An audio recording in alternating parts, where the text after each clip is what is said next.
online system. And yeah, but I think you guys are going to learn a lot. And once again, I'm just going to ask you for the last time to engage with me as much as possible so that I know you guys are actually there, right? And that I know you're learning along the way. Cool. So we're going to jump straight into it. I'm just going to erase my board here. So we're going to jump straight into Unit 1, all right? And we're going to start by talking about inequality. Now, just one thing so you guys understand my style of teaching. I will be focusing on really the core principles and the core concepts. I obviously cannot recap every single piece of Unit 1 from the textbook in this short period. But what I can do is really hone in on what I think is important and what I think is testable. So the way I like to teach economics is that you must see it like a model in a box, right?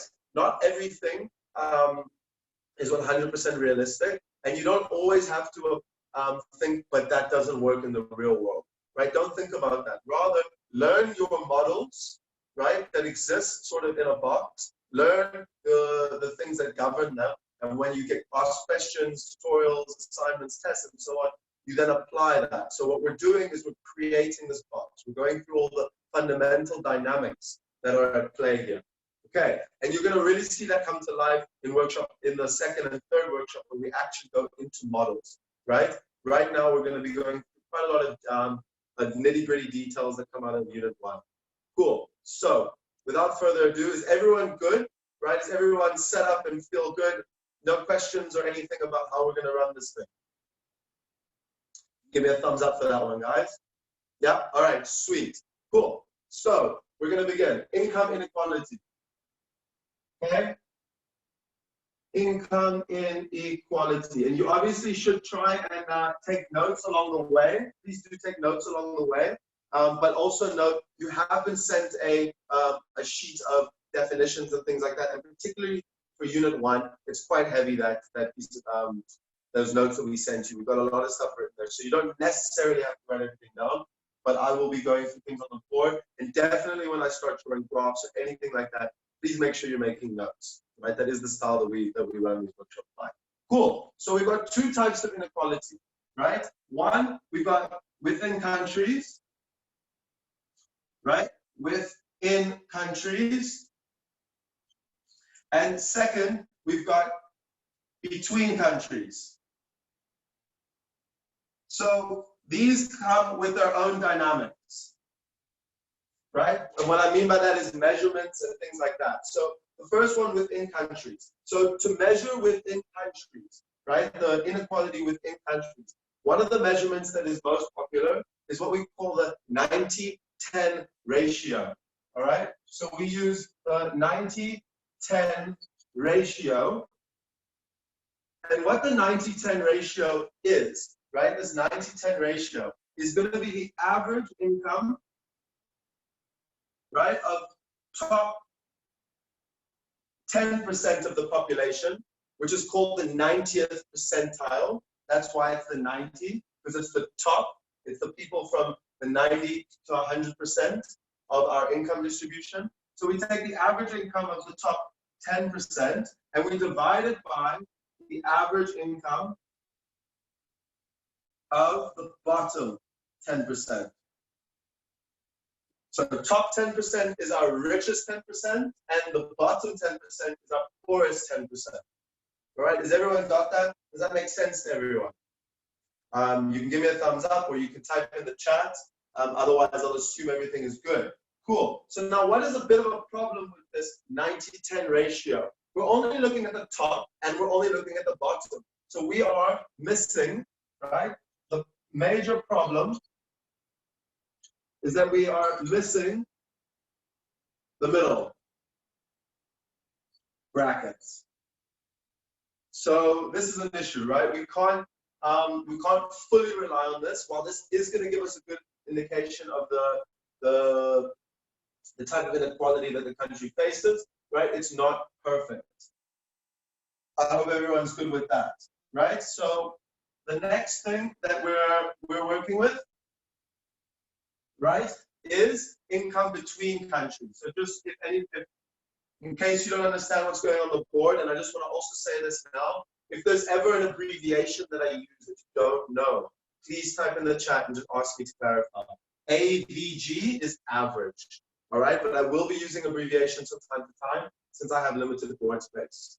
Cool, so the first thing we talked about was income inequality within countries, where we measured the 90-10 ratio, and the problem is that we're missing the middle. The second thing that we're looking at is between countries. So when we're measuring income inequality between countries, what we're going to do is we're going to compare, right, GDP per capita, right? We're going to compare GDP per capita. Now, what is GDP per capita? That's going to be the GDP, the gross domestic product of a country, divided by its population. Okay? This is important, right? This is important that we divide it by the population, because we can't compare GDP of countries that are of different size. We compare China's GDP, right, to the GDP of Lesotho, right? China's obviously going to have a much larger GDP than Lesotho is, but when we divide it by population, we might find that it's actually not that big of a difference, or it'll be more comparable. Okay, so we need to take GDP and divide it by population. Any questions about anything? Is everyone good? I hope so. So let's just define what GDP is, right? So GDP is equal to the total value, right, of final goods and services. G plus S is goods and services, right, produced in a country in a time period. Now, this is actually macroeconomics, GDP. When we're looking at GDP, it's a much more of a macroeconomics concept. So I don't see them testing you very heavily on this, but it is a definition that you need to know. It's the total value of final goods and services, right, produced in a country and within a particular time period. So I think the main thing that people might not understand is the final goods and services, right? I'm just going to speak about this. I'm not going to write anything on the board, right? But what do I mean by final goods and services, right? So I'm going to answer that question now. Thank you for asking. So final goods and services are goods that we purchase. They're not intermediate goods. So for example, I bought this marker, that is a final good. The plastic, though, that was sold to the people who make the markers, that's an intermediate good. And we don't want to count that because we would be double counted. Okay? So that is part of our definition of GDP, and we need to make sure we understand that. So I have a question. If there is a problem with the 90-10 ratio, is there no better measurement that is more accurate? Great question. Thank you for asking. So one of the measurements that you'll be learning about later on in your course is the Gini coefficient, which we use the Lorenz curve to calculate. So we can use the Lorenz curve and the Gini coefficient. I'm not going to write that now because within the context of this, it's not something that you would be asked, because you will be learning about it later on. I hope that answers your question. Give me a thumbs up, Tiana, if it does. Cool, thank you. So, moving on, I'm just going to erase. So we must just get to know each other and how we work here. We must get to know how I work. So I'm going to erase the top of my board, leaving that bottom part on in case you're still taking notes. And I'm going to carry on up here as a continuation of what's been written on the bottom. All right. So we've looked at GDP. We want to remember, right? Y per capita.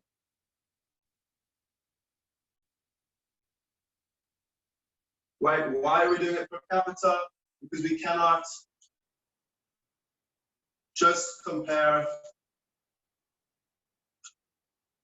GDP due to differences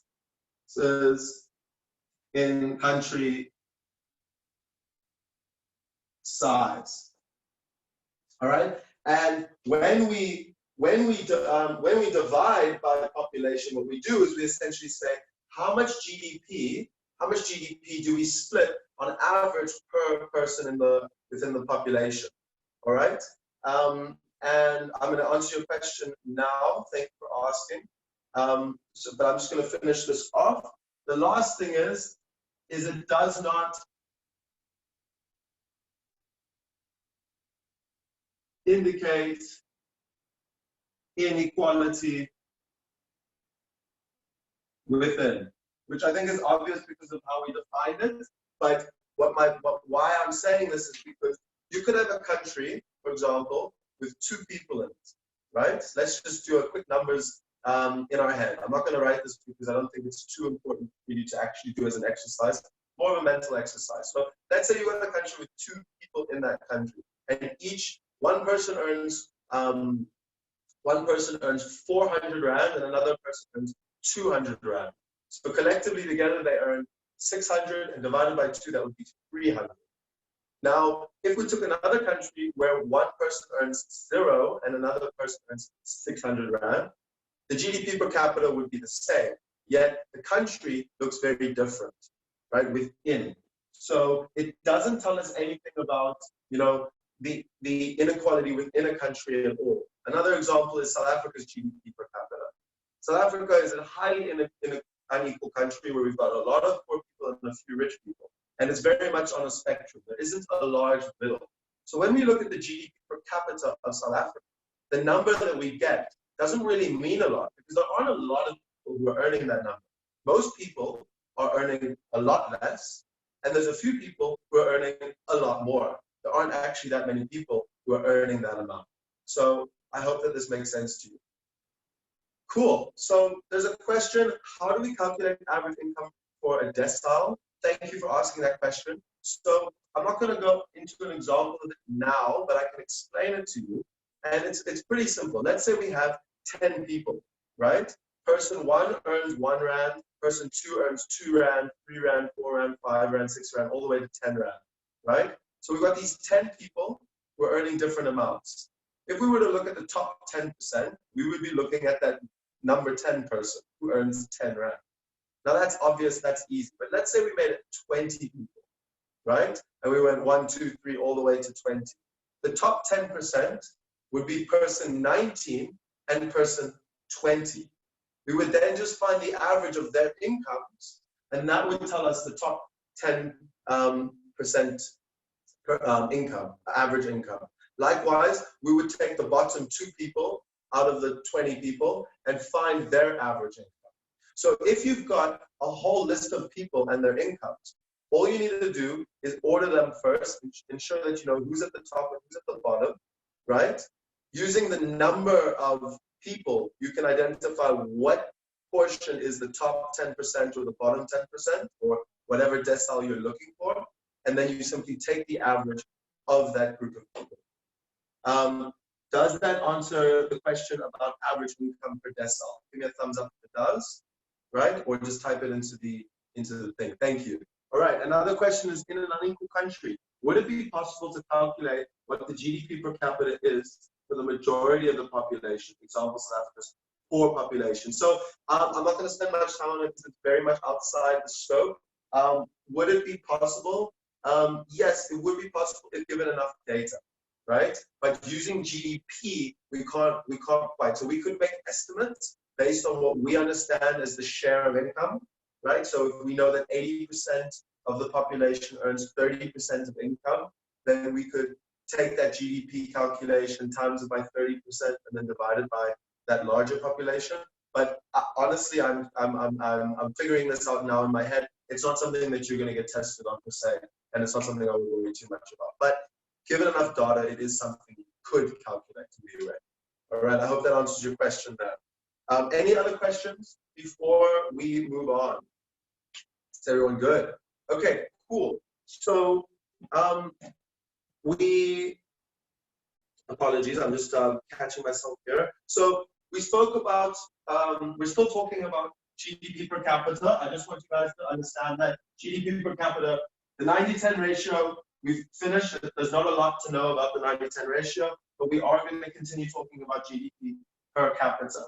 Okay, so now, what are some other measures that we have, right? What are some other measures that we can use for GDP per capita instead of GDP per capita. So one of the, before I move on, one of the other problems with the GDP per capita, right? GDP per capita does not include all, right? All aspects relevant to well-being. Okay, so examples are pollution, crime, etc. So that's one thing that you want to note, right? GDP per capita isn't a measure of everything, right? Because what we're doing here is we're trying to compare the standard of living in different countries, and we cannot use GDP per capita perfectly. We can use it to some degree, but it is important to note that it does not include all aspects relative to well-being, for example, pollution, crime, and so on and so forth. All right. The next thing that we want to look at, and then we're going to be comparing these, is dividing income. All right. So I'm going to come back to that question later because we've got to move forward. Yeah. So apologies. Actually, no. I will address it now, and then if there's any other questions about the 90-10 ratio, I'll address it during the break, or I can address it after the workshop. But once you've calculated the average income of the top 10%, and then you calculated the average income of the bottom 10%, when you divide these, what you're getting is a ratio. So let's say that the average income of the top 10% is 500,000 Rand a year. And then let's say that the average income of the bottom 10% is 50,000 Rand a year. When you take that 500,000 Rand divided by the 50,000 Rand, your calculation will be 10. And what that means is that the 90th percentile's average income is 10 times that of the 10th percentile. So our top 10% earn income that is 10 times the income of the bottom 10%. And I hope that answers your question about dividing income at the 90th percentile by the 10th percentile. Okay, if it doesn't, we can address it. We can address it later on after the workshop or during the break. Cool. I hope everyone's working with me. Please understand that I'm also getting used to this system, but I can promise you that we are going to perfect it. So the next thing that I want to talk about. So we're still carrying on with these measurements. So another measure, right? Another measure for comparing the SOL, standard of living, all right? Another measure for comparing standard of living between countries, right, is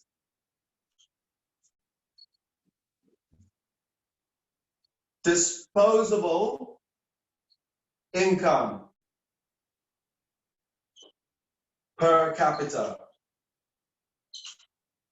All right, so we're going to be discussing disposable income per capita.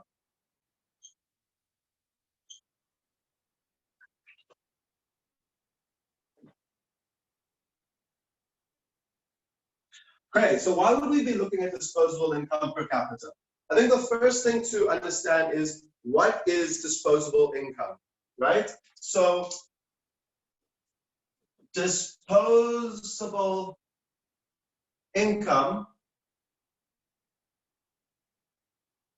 is equal to, right? What is my disposable income equal to? This is going to be equal to the sum of all income earned, right? So that's going to be things like wages, rent, profit, and interest. These are all the different types of income that we can earn, right? So the sum of my income minus any taxes or transfers to the government. But I think we can think about that as taxes, okay? So we want to think of, right, VAT, right, income tax, e-tolls, and all these things, plus transfers, plus the sum of transfers from government. And that's going to be things like our subsidies, right? Our grants, and so on and so forth. So this is what my disposable income is, right? This is what my disposable income is. Now, in order to get disposable income per capita, right? I'm just going to put that here, right? Disposable income per capita is obviously just going to be equal to disposable income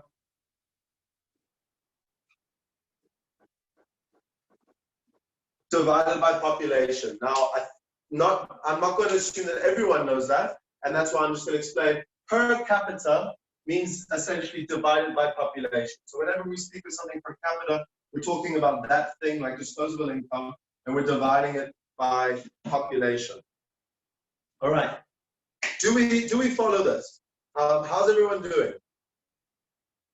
Some thumbs up around? Is average disposable income? Thank you for asking that question. Yes, average income. Everyone take note of the question that was asked, right? Average disposable income is the same thing as disposable income per capita because we are simply dividing it by the population and taking that so-called average. So well done. That's very well identified, and thank you for asking that question. Cool. So the last thing before we kind of really move on here is so why am I bringing in this disposable income thing? So let's compare disposable income per capita to GDP per capita. And the main thing is, what are each one best? Why would we use the one and why would we use the other, and what are they better for? So let's just first of all take a step back and think about what would the differences between income and GDP be? Now, in a country where there are no taxes, right? There are no subsidies. The government doesn't give you anything, right? Let's say we had such a setup. Then, in theory, GDP per capita would be equal to disposable income per capita. But they don't in the end because of taxes, because of things like transfers, and also because the government plays a large portion of GDP, right? They spend in our economy, and that is a portion of GDP. So when I look at a country, for example, like Sweden, let's use Sweden as an example. Sweden has very, very, very high taxes. So the income that someone earns gets taxed. So their disposable income is a lot less than their actual income, okay? But what does the government use those taxes for? The government uses those taxes for a healthcare system that everyone gets access to, free schooling, cheap public transportation, good policing, good policy, blah, blah, blah, blah, blah. So they get a lot of things out of those taxes. And those things that they get will be included in GDP expenditure, right? It will be included in my GDP expenditure. So if I want to know how good is life in a certain country, just in general, we're going to use GDP per capita, because not only is it going to include the income people earn, but it's going to include all the other spending in the economy by the government. But if I want to know how much food do people have in their pantries, how much money do they have to spend, right? What are their personal, what is their personal living standard at home like? Then I'm going to be looking at disposable income. Disposable income will tell me how much money someone has to spend, but GDP per capita will tell me a bit more about all the other things that they get from the government and so on and so forth. I hope this makes sense to you guys. So we're going to write this down here. So by GDP per capita, best, right, for overall well-being. Because essentially, right, essentially this GDP per capita, like I said, is not only going to include their personal income, but it's also going to include all the other value that's created in the economy, a lot of which is going to be by the government, right? And so it's going to tell you about their overall well-being. So what I mean by that is that it includes public goods, G and S for goods and services. It includes these public goods and services. So even someone could be earning disposable income equal to zero, but they're still getting a lot from the government. Likewise, right, disposable income per capita, right? This is going to be best for the living standard of the country. Of people in the country. So I want you to think of this like we're looking at home. So just again, to make a little bit more sense, we can just go through a couple of examples, right? An example might be, let's look at somewhere like the UK. Also, it has a lot of social spending, right? So if we look at the disposable income per capita, or let's say even we just honed in on an individual person, and we looked at their disposable income would be relatively low, maybe. Or sorry, let's say that's the situation. It could be relatively low. And this could tell you that the living standard at home is great. They don't have a lot of things at home, right? They've got basic goods, but that's about it. However, right, if we find that the GDP per capita is much higher than the disposable income per capita, it's likely that that person still has access to a whole bunch of other public goods and services, like healthcare, like good transportation, and so on and so forth, right? So if a country has a relatively low disposable income per capita, but a much higher GDP per capita, that's going to tell us that at home they don't have so much, but there is more that we can look at in terms of their overall well-being because of the public goods that they receive, right? If we find that average disposable income per capita or average income or average disposable income is very similar to GDP per capita, then that would tell us that there isn't a lot of extra public goods and services, right? And that we would find, and therefore we would find that they're much the same. All right, so give me a thumbs up if that makes sense before I address questions. Everyone understands the difference. So one, we're looking at overall well-being, which includes my public goods, right? And then the next is best living standards, more so at home, right? Are these indicators inversely proportional? So I don't know if I completely understand the question, but there is no inverse relationship between these. So generally we would find that countries that have high GDP per capita will have relatively high disposable income per capita. And ones with very low GDP per capita are going to have low disposable income per capita, right? I hope that maybe answers your question. But if you have a country with a strong public sector where the government gives a lot, then there's going to be a bigger difference. And if you have a country where the government doesn't give much, doesn't create a lot of public goods, then there won't be much of a difference. Because the major difference is that GDP includes a bunch of other things, mostly public goods. Okay, so are there, we've got no questions. Anything that anyone want to ask me before we carry on here? We're good to go, okay? So we're going to carry on for about 15 minutes, and then we will take a 5-minute break in the middle of this, just to make sure that you guys know what's going on. I know this beginning section is very all over the place. Please bear with me. In the next workshops, we will be moving into more model-based learning. What is people highly taxed but not much public goods? Okay, so again, I think we're going a little bit outside of the scope of things that we really should be worried about. If you are highly taxed, you are likely to get more public goods, Okay, so we don't really have a lot of situations where they're highly taxed, but they're not getting a lot of public goods, because that is what taxes are used for, right? If that was a situation where they're getting highly taxed, but they're not getting a lot of public goods, well, then the GDP per capita, I don't know where all this tax money is going, but it wouldn't be a very good indicator anymore, because it means a whole bunch of government spending doesn't exist. But I wouldn't worry about that. I would actually make it more of a rule. If you are highly taxed, you are much more likely to get more public goods. I hope that answers your question. Cool. So if everyone's good, I am going to move forward and erase the board now. And I do apologize if you feel like the questions aren't answered perfectly. Please do just indicate so. In a physical workshop, I would be looking at you to see your reaction. I cannot do that now. So could the GDP be lower than the disposable income? That's a great question. No, it should not be. No. The GDP per capita should, unless there's a very odd situation, be higher than the disposable income per capita, because we are deducting the taxes out of that. So the answer to that question is no. All right.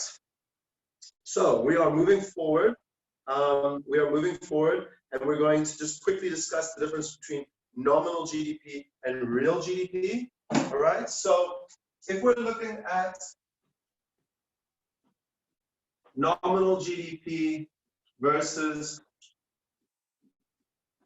real GDP.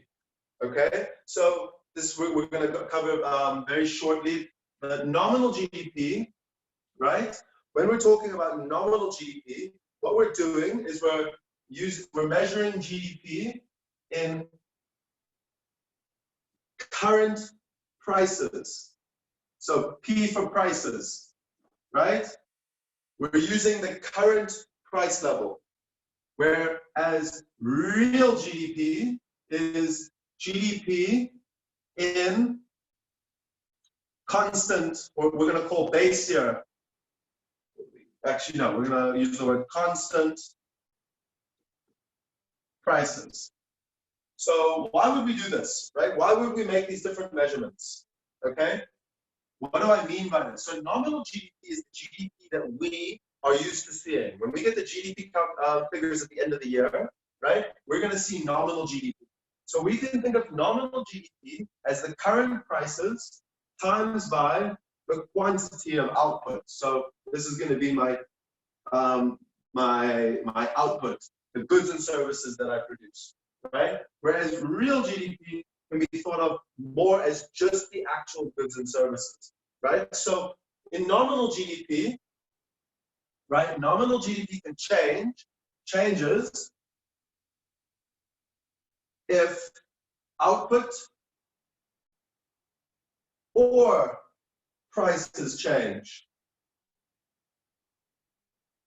Right? So if we see a change in nominal GDP, this can be because we actually started producing more. So when I say output, I mean the goods and services that we're producing. Or it can be because prices change, right? So when we see a change in nominal GDP, that could have been simply caused by inflation, for example, right? But we're not 100% sure. And that is why we have a thing called real GDP, where we measure output in constant prices. In other words, we've removed the effect of changes in prices. In other words, inflation. We've removed the effect of changes in prices, right? We've removed the effect of inflation. And so what this tells us is it only impacted or only changes if output changes. Only changes if output changes. Okay? And now I'm going to ask you guys a question, and I want you to please engage with me and tell me what you think. If I want to measure economic growth, right? I will explain the P and Q. So I'm getting a private message to explain the P and Q. I'll get to you in a second. no problem. But let's just, let me ask you guys a question. I'll let it percolate and then we'll answer the question. So my question is to you. If you want to measure economic growth, which of these should we be looking at? Should we be looking at the percentage change in nominal GDP from year to year, or should we be taking the percentage change in real GDP? Okay, great. You guys are doing a great job. Real GDP is the answer. So to answer the P and Q question, my Q, what is my Q? My Q is like all the goods and services. We kind of just put them all into one Q. It's a very, imagine an economy where they only produce apples, then Q would be apples, all right? But obviously our economy is much more complex, but we're simplifying. So Q includes all the things, my clothes, my pens, my laptop, your phone, right? Everything is in that Q. And P is the price level, or the average of all the prices, right? So nominal GDP can be thought about as prices, which can change, multiplied by all the output in the economy, which can also change. So if nominal GDP goes up, we don't actually know if there was real economic growth, because maybe the Q didn't change. Maybe only the prices changed, right? And that is why we want to look at real GDP. Real GDP, where we use constant prices, we use economic tools to come up with these constant prices, something you're going to learn about next semester. And therefore, we can think of it just as the Q, right? We can think of it as the prices are constant, so we can think of the prices as one, and they can fall away. And that means that if anything changes, only the Q changes, right? Only the Q changes. Because, and that is why we know it only changes if output changes, and that is why we use, right? We use real GDP to measure growth, which I'll go into more detail now in a second. So I was asked a question about the P and Q. I know who you are. You can give me a thumbs up if I answered your question, right? Cool. So there was that question, I think it was from Matt. Awesome, thanks, Matt. So how far back will the base year typically be? I'm not going to go into a lot of detail about that, because to be honest, you're not going to hear much more about this after this section. This is a very macroeconomics concept, and it's not something you'd be too worried about. But generally, base years can go back. They can actually go back as far as you want them. It depends on what you're comparing. So if we want to look at the real GDP growth over a 100-year period, then we can set the base year anywhere within that 100 years. We could set the base year as today, and then we could discount the prices. We could, in other words, we could lower. Sorry, not discount the prices. We could measure all the GDP of all the previous years in today's prices, right? Or we could do that entire 100-year comparison using 1920s prices. All right, so it all depends on what your comparison wants to be, and it's not something that I would worry too much about in the scope of microeconomics. Hope that answers that question, and you're satisfied with that. Any questions? Everyone's good. All right, cool. So yeah, we're gonna move on now. And I actually have a note here on what someone asked earlier. Would GDP per capita be larger than disposable income per capita? And the answer is always yes. The answer is always yes. Cool. Why would we use nominal GDP if real is more accurate? Great question. So the reality is that we measure nominal GDP. If you think about it, if I want to calculate GDP of last year, 2019, the easiest way to do it is to add up all the spending in the economy in 2019. And I'm gonna have to use 2019's prices, right? But there's a process that we use, and again, you're gonna learn this next semester in macroeconomics, but there's a process that we use to then move from nominal GDP to real GDP, right? We deflate the prices, okay? So maybe we chose 2010 as the base year. When I measure 2019's GDP in using 2019 prices, right? Then what I will do is I will deflate it down to 2010 prices, and then I can compare 2010, 2011, 2012, 2013, all in 2010 prices. So Why would we use nominal GDP or real GDP? Because nominal GDP is something that we can track right now. We could calculate the real GDP of the first quarter of 2020, right? And then depending on what we want to call the base year, right? What year we want to choose our constant prices from, we would then have to adjust the prices to get real GDP, right? So ultimately, real GDP is a better measure of when we want to compare year to year. But nominal GDP is something that we can calculate today. So they each have their use. Okay, so is nominal GDP generally a better measure of a country's state of being than real GDP? So once again, Olivia, the answer to that question isn't a yes or no, because the reality is that, like I said, nominal GDP is something we can be measuring now, but you cannot compare, and I think this might answer your question, you cannot compare the nominal GDP of one year to another year to another year. So you can't take the nominal GDP of 2019 and compare it to the nominal GDP of 2018 and 2017, because you don't know when we went from 2017 to 2018 to 2019. Was the change in nominal GDP because of inflation, or was it because of economic growth? We have no idea, right? And that's why when we compare from one year to another, we're going to want to use real GDP. So when we're comparing things, the states, so let's say we want to say, was there an increase in the standard of living from one year to another? We're going to look at real GDP.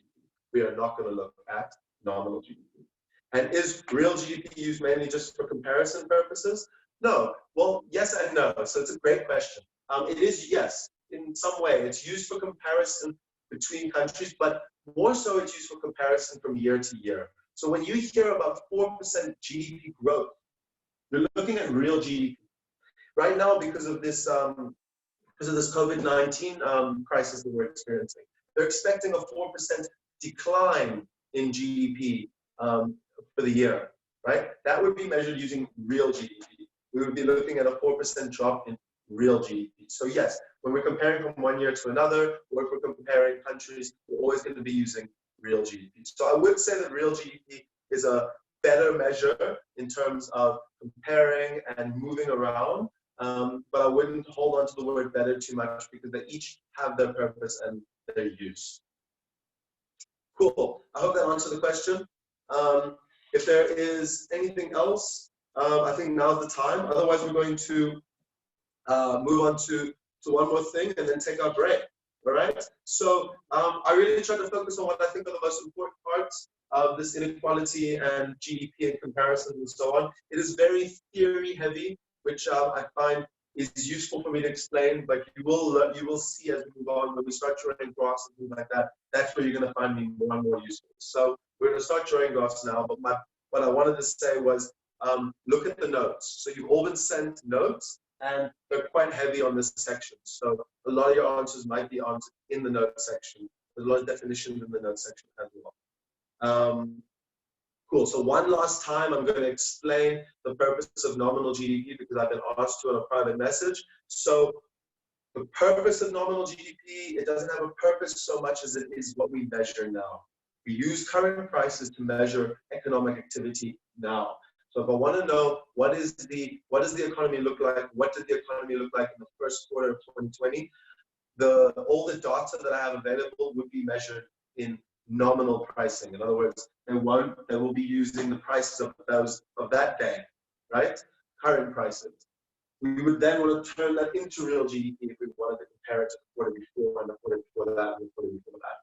So it doesn't have a purpose so much as it is something that we actually measure day to day. Great. Thank you for the thumbs up. Cool. So we're going to take 10 seconds, 30 seconds, just to take a deep breath. We're going to draw a couple of graphs, and then we're going to take our first break. Cool. So this is not the break yet, but I'm just going to erase the board.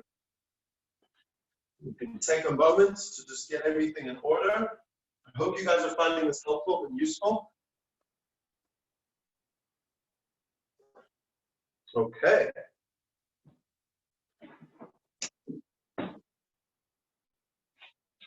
So now we're going to talk about the hockey stick growth. Okay. And again, I'm going to focus more on the things behind it, and less about the about the nitty-gritties or the story of the Industrial Revolution. So again, from this unit, please make sure that you do go and look at some of the notes that are available to you, including the ones that we've sent you about the story behind everything. We will be discussing it, but I will focus a lot on the other principles. So let's do, so just briefly actually, the hockey stick growth, what do we know? We know that for hundreds and hundreds and hundreds and hundreds of years, I'm just going to draw this in the erase. We know that for hundreds and hundreds of years, we didn't really grow much. Population didn't grow, average income didn't grow, not much grew, right? And then around, right? Then around the 1700s, 1800s, right? We saw this started to change. We saw exponential growth, right? So this would be time, and this could be anything. This could be income, right? Or it could be population, or so on and so forth. So we saw this exponential growth occur, and that's why they call it a hockey stick, because it kind of looks like a hockey stick. And this happened when we had the Industrial Revolution. All right? So what we're going to be doing now is we're going to be looking at these hockey stick graphs and turning them into ratio scale graphs, okay? So let's just set that up before we take our break. I'm going to erase this now.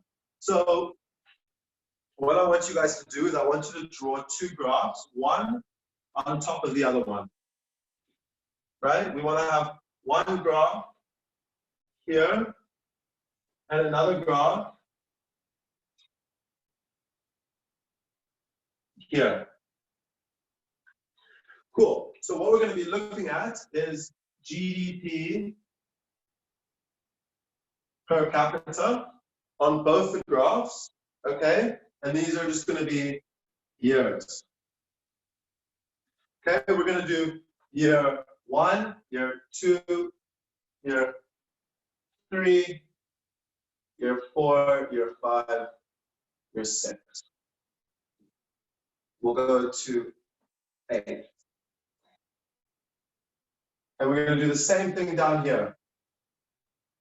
2, 3. So just make sure you start drawing this graph.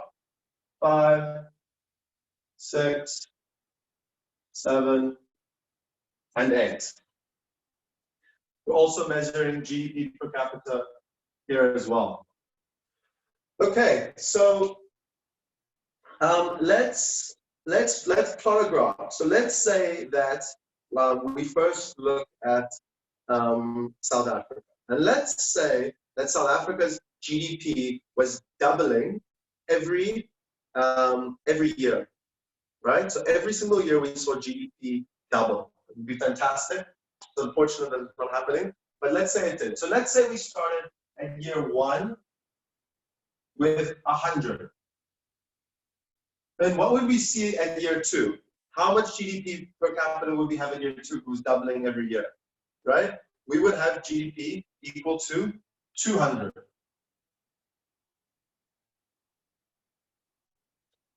Cool, and in year 3, if it doubled again, right, in year 3, we would go to GDP of 400. Okay, if we went to year 4, we would get to 800. And then in year 5, we would hit 1600, which would be really far up there. Does everyone understand how I've drawn this? Are there any questions? Give me some thumbs up. So what we're showing you here is that we are doubling every year from year 1. We started in year 1 with 100. Then in year 2, we did 200. And then we went up year 3 to 400, and year 4 to 800, and then we would have shot up to 1600.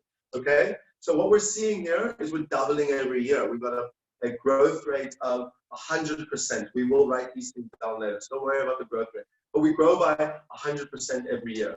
Now let's say, so this is SA. All right? Now let's say we were looking at another neighboring country. Let's call it Botswana. So let's say Botswana doubled every 2 years. And so let's say that in year 2, they had 100. That means that it would take until year 4 for them to get 200. And until year 6 for them to get 400. And then until year 8 to get 800.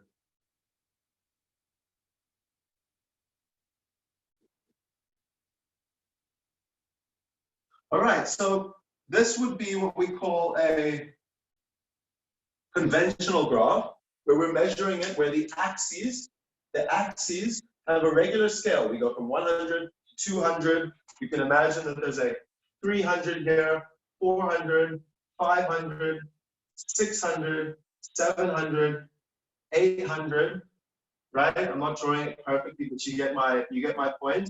We've got a regular axis here. It goes 1, 2, 3, 4, 5, 6, 7, 8, 9, 10.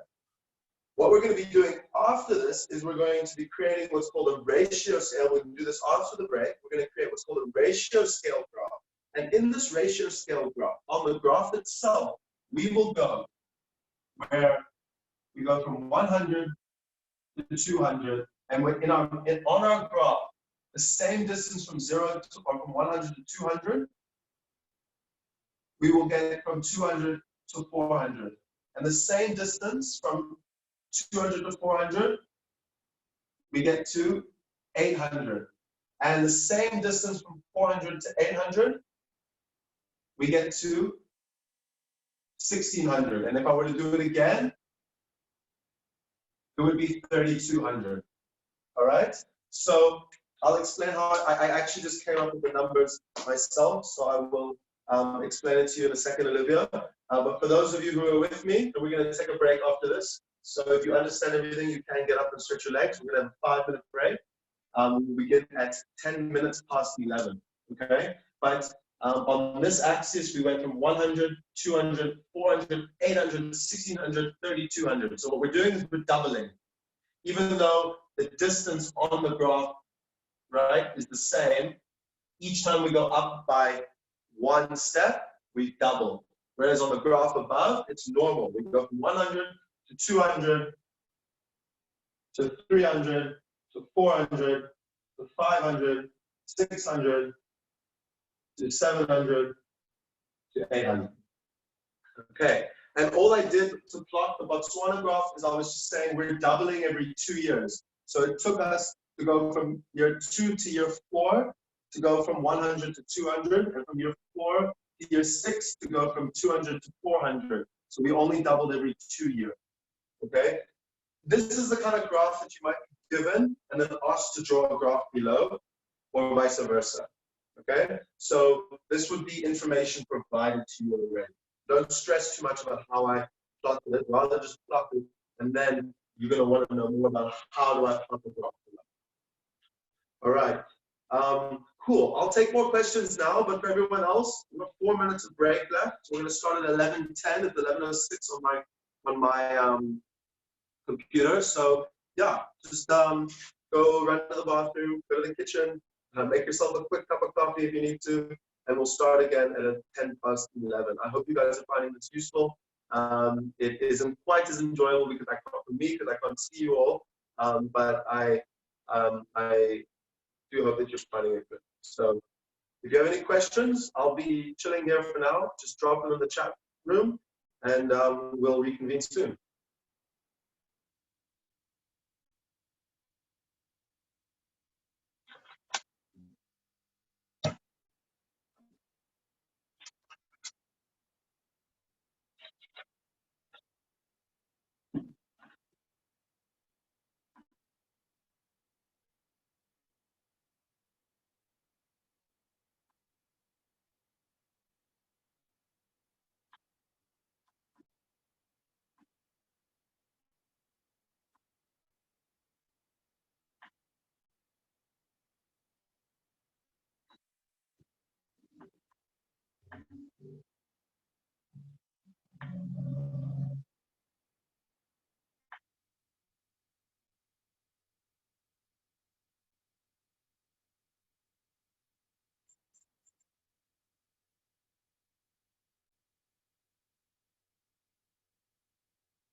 Okay, just a reminder, we're going to be starting again in 2 minutes. So if you are able to hear me, just make sure you're back at your computer in 2 minutes.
All right, guys, we're going to start in 30 seconds. 30 seconds, we're beginning, so please get back in your seats. Make sure that you're ready. And as per the email that was sent out, please be prepared to just stick it out for a couple extra minutes past 12 in case that we do run over time a little bit.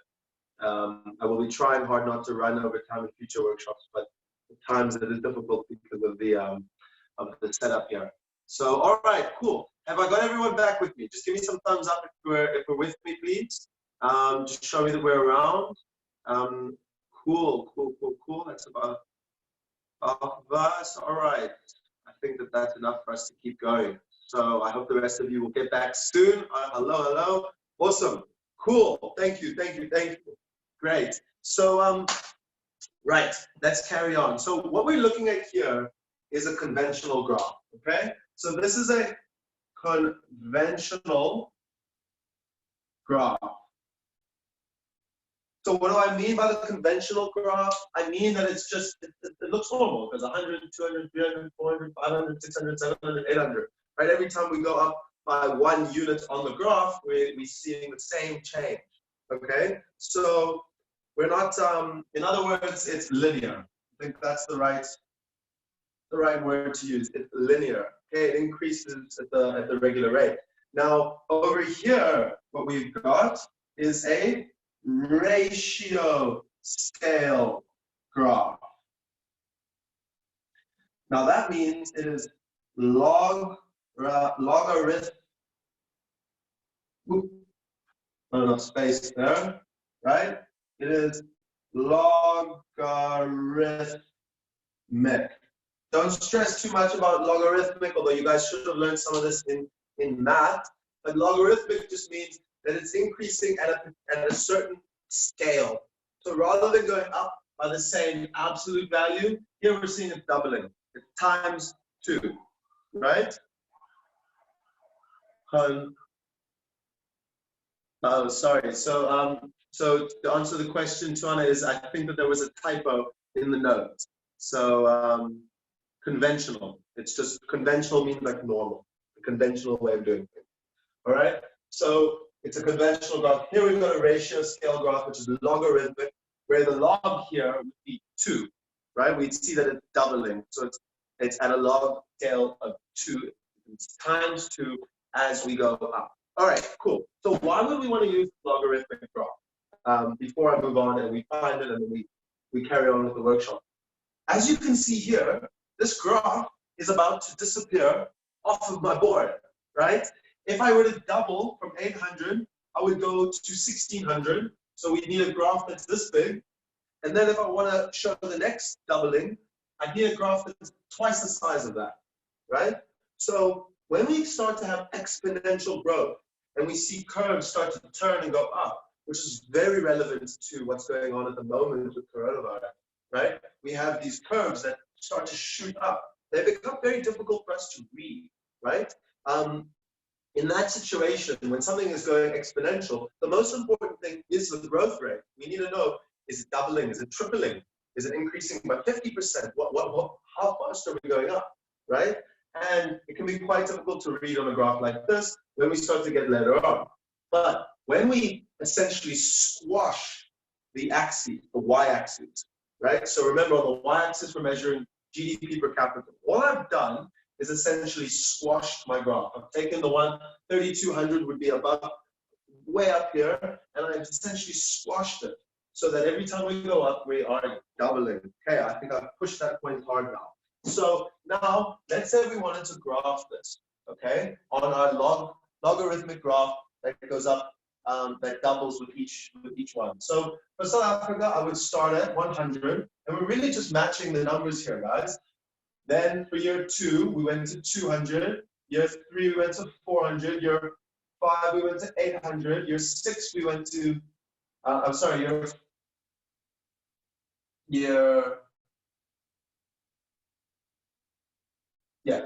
5, we went to 1600, which isn't even on the graph. And year 8, we would have gone to 3200. So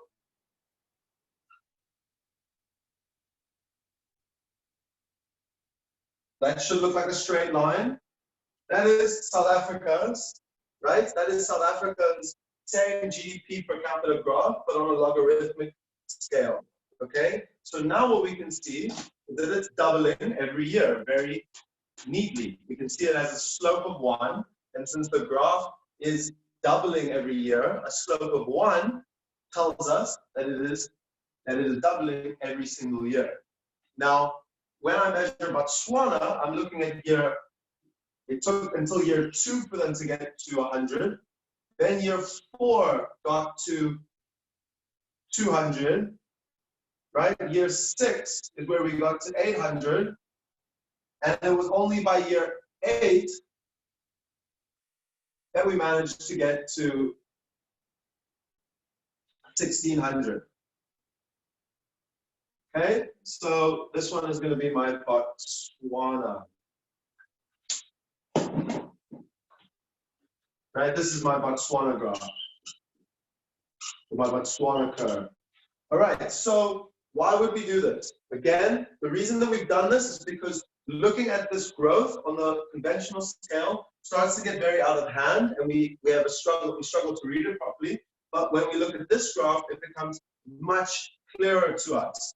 Right? Do we understand this, guys? Give me some thumbs up if you see what's going on, so that I know I can move on a bit faster. I don't want to leave people bored thinking, oh, this is kind of obvious. All right, cool. We're all good. Sweet. So now, if I'm looking at my graph below, what do we see here? We see that in SA, the slope is equal to 1. Right? The slope is equal to 1. So what is the slope? Remember, the slope of anything is the change in the y-axis over the change in the x-axis, right? So when my slope is equal to 1 here, it's telling me I'm going up by 1 unit every year, or every 1 y or every 1 x. On this graph, we are doubling. It's a log of 2. Okay, it's a log of 2. So if we see that SA has a slope of 1, we therefore can say, right, doubles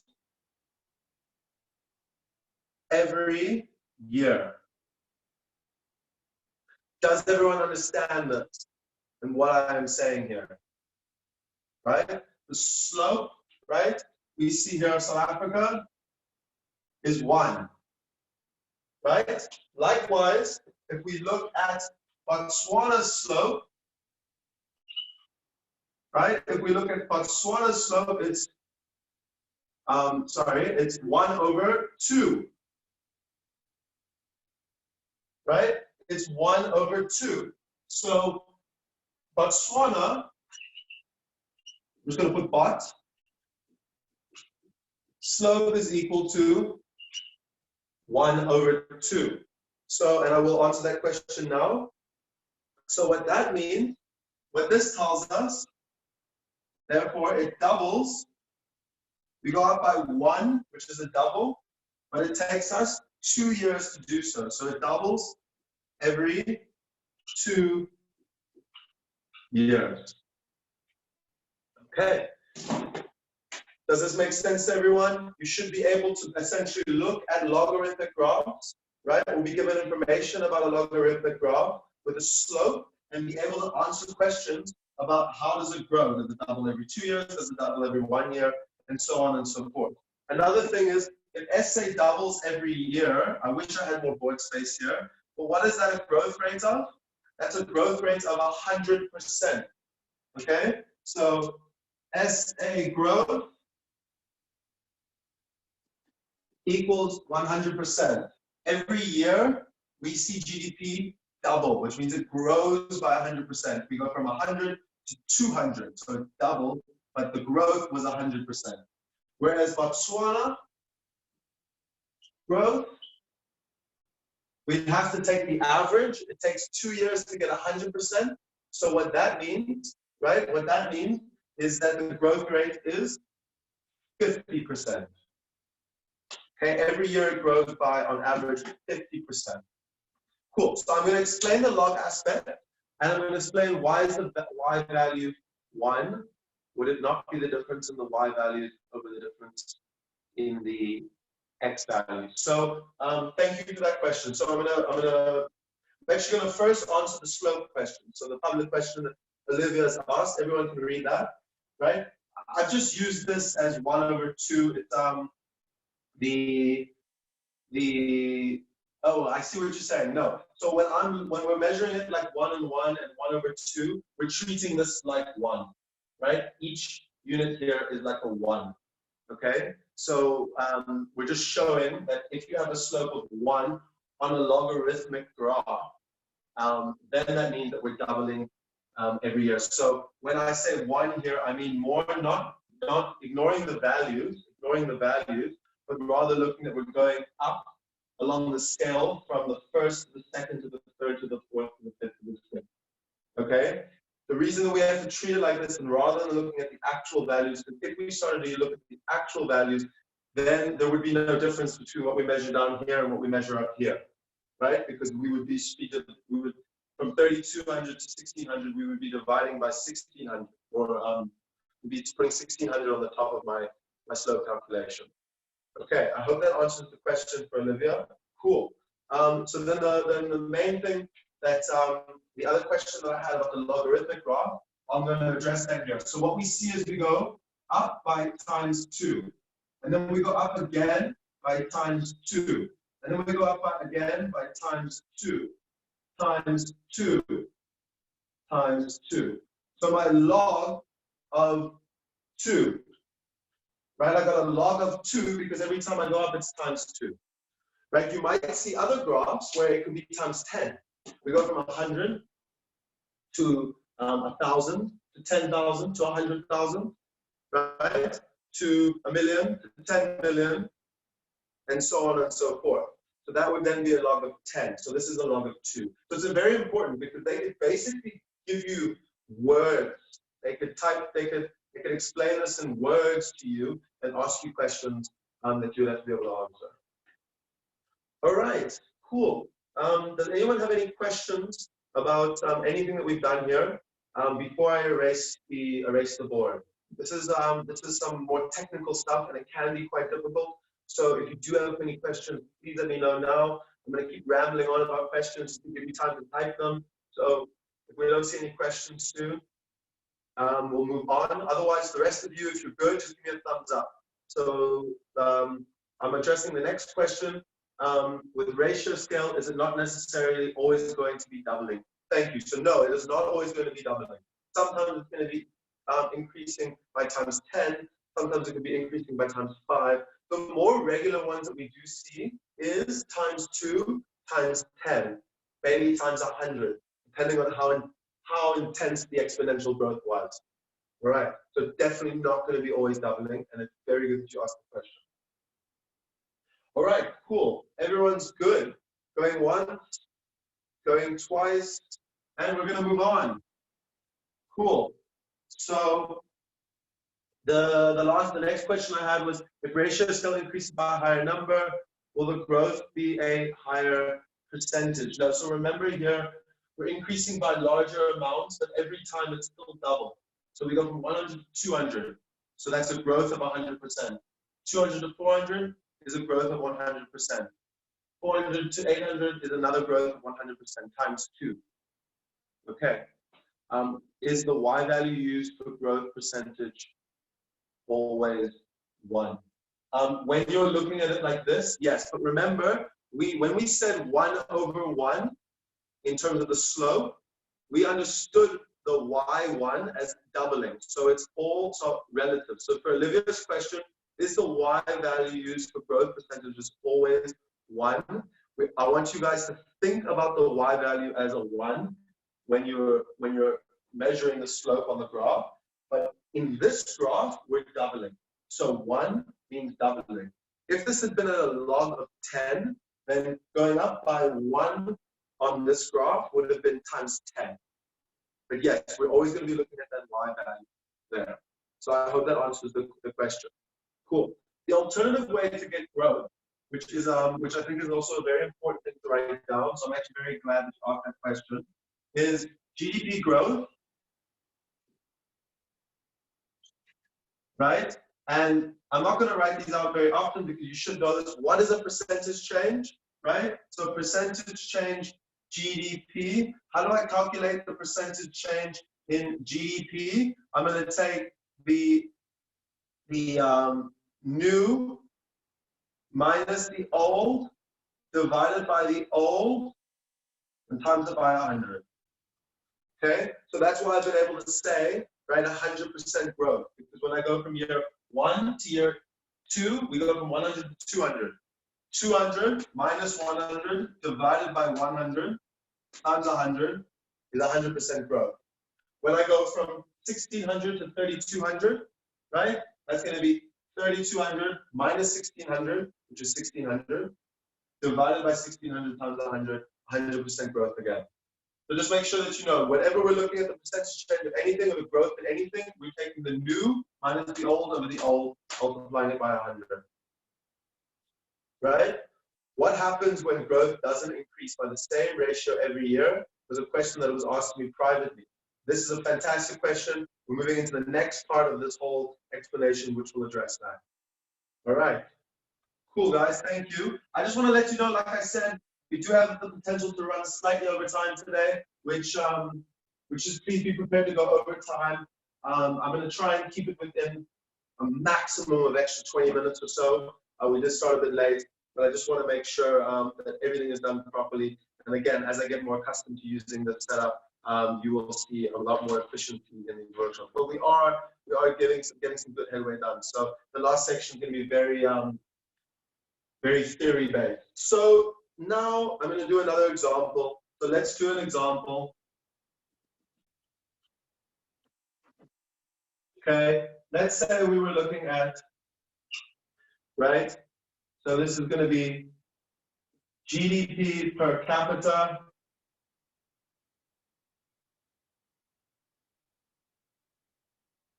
in ratio scale. And this is time. Okay, so I'm measuring GDP per capita on a ratio scale graph here. What ratio doesn't matter? Okay, what ratio doesn't matter for what we're explaining? Okay, but we're going to draw something here now. So what if we had a ratio scale graph where first it went down at a constant rate, then we saw it was flat, then it increased at a constant rate, and thereafter it increased at an increasing rate on our ratio scale graph. So we're just going to call this part 1, part 2, part 3, and part 4. And now we're going to describe this over here. All right. So, right, we've got a negative constant slope here. So with 1, it's constant negative, right? Constant negative slope. So what does that tell me about the growth of GDP? Is the growth rate here, right?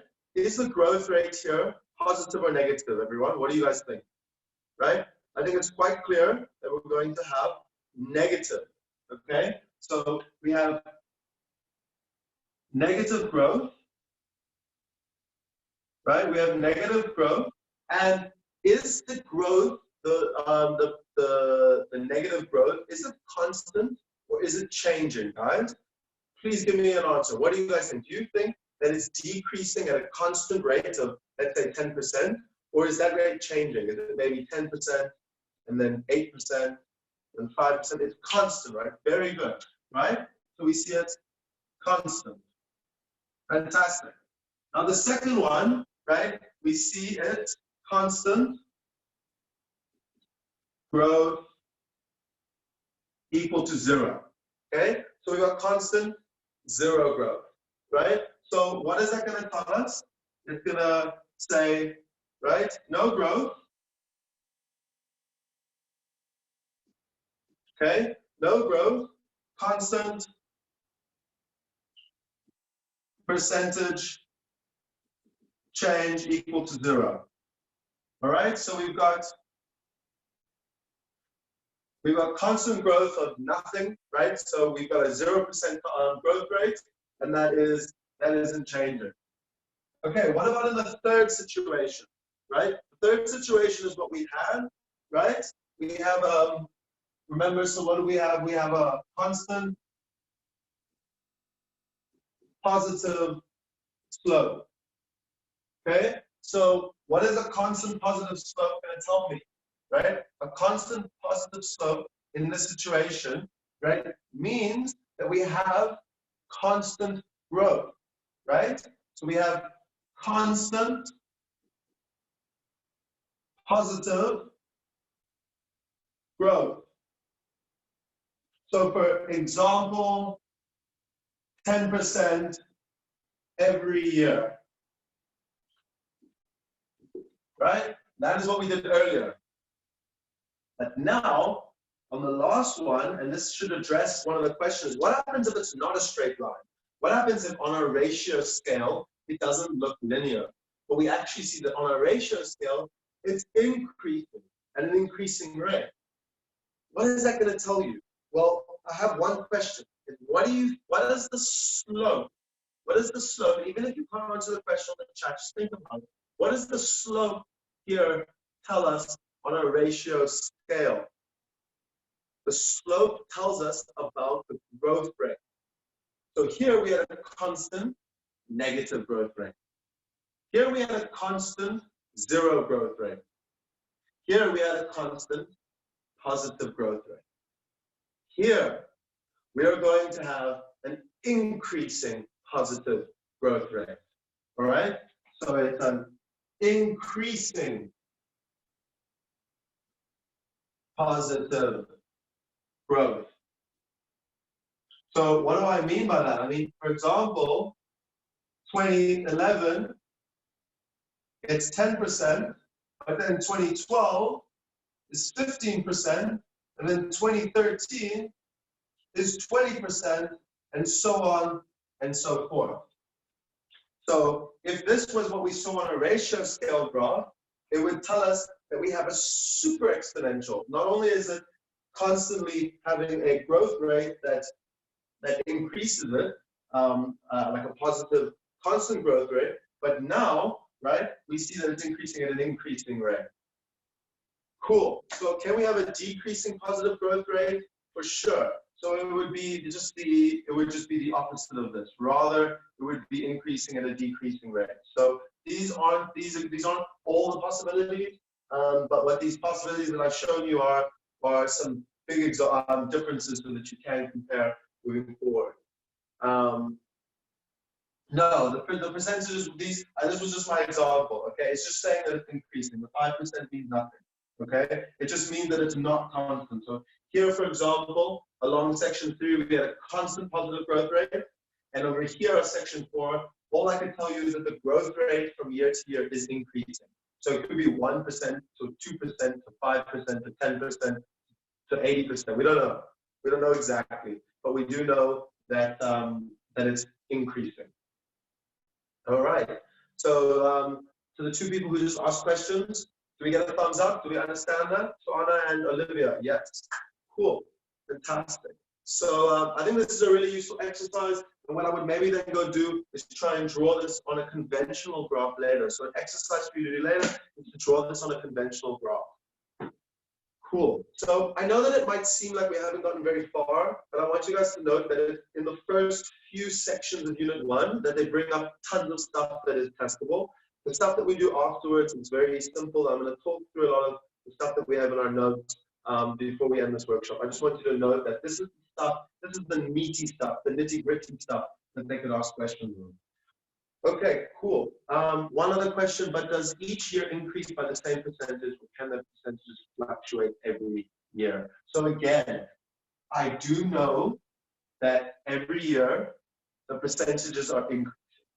So I do know that if this was 2011 and this was 2020, that from 2011 to 2020, every single year there was an increase in the growth rate, but I do not know by how much. Right? And with the graph I've drawn, we can't say if it's increasing by 5% or 1%. We don't know how, but we do know it's getting more and more every year. That's all we know. Cool. And going once, any other questions before I start erasing everything? Going once, going twice. So, all right. So, I think the last thing is just this hockey stick trajectory.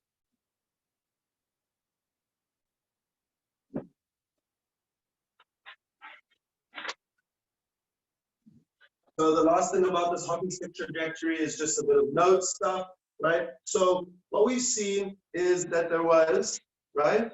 How do we draw this on a conventional graph? So unfortunately, we don't have enough time to apply that, but I would ask you to go home and try it out, and you're welcome to email me or message me, and I can help you see if you did it correctly. But just apply yourself later to it and say, if I have a growth rate that's increasing every year, what would that look like? Or if I had a constant growth rate, what would that look like? Okay, that's just something to look at. Cool. So the hockey stick trajectory. So I think just the main thing out of your notes that I would say is important to see is, we've got y, whatever y is, y could be a lot of things. Okay, we've got time. And what it showed is that over time there was very little growth. And then all of a sudden, there was massive growth, okay? So this happened at the Industrial Revolution, okay? And the main things to know is what was increasing. So what we did see is we saw labor productivity,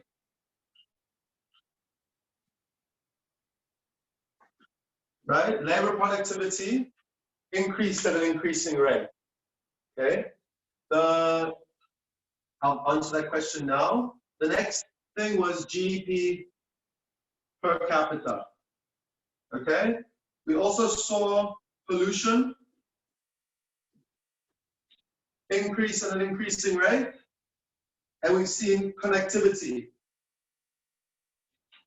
with the start of messaging.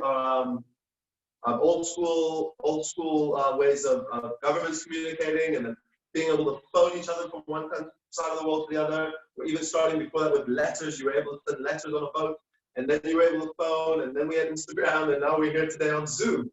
So connectivity is increased at an increasing rate. But what we have not seen increasing at an increasing rate is inequality. So surprisingly, inequality has not been increasing at an increasing rate. It has always been bad. Okay. And that is on a broad scale. Cool. So it's just important to note that basically all of these types of things have been increasing at an increasing rate, but inequality has not. All right. So is the hockey stick shape only applicable to the linear graph? Thank you for that question. So yes, in essence, the hockey stick is only applicable to the linear graph. You would still see a hockey stick depending on what ratio you did. If it was a ratio of 2, maybe you would still see a hockey stick. But if it was a ratio of 100, then you might not see the hockey stick anymore. Then it might be a lot straighter of a line. So I hope that makes sense to you. That is my hockey stick trajectory. And yeah, are there any questions on this part now, or can we move forward here? Everyone good? I hope so. Cool. So guys, we're going to be moving into the very wordy section, and we're actually going to slowly start wrapping it up. And then at the last part, we'll talk about advantages, comparative, and absolute advantage. But I want us to quickly move into this whole idea of capitalism, right? So what makes capitalism? Before I move on, I will answer these questions. So there was another question. By always been bad, do you mean there's been no improvement still? So there have been small changes in inequality. So we've seen inequality grow between countries and not so much in countries. So I can make that note. It has increased between countries, but it's not logarithmic. So yes, we have seen changes between in inequality, but it isn't logarithmic at all, right? So that's the main thing to understand. It's not changing at an exponential rate, right? It has changed, but it hasn't been logarithmic. All right. So I've had another question. Can you re-explain how it's applicable to the linear graph?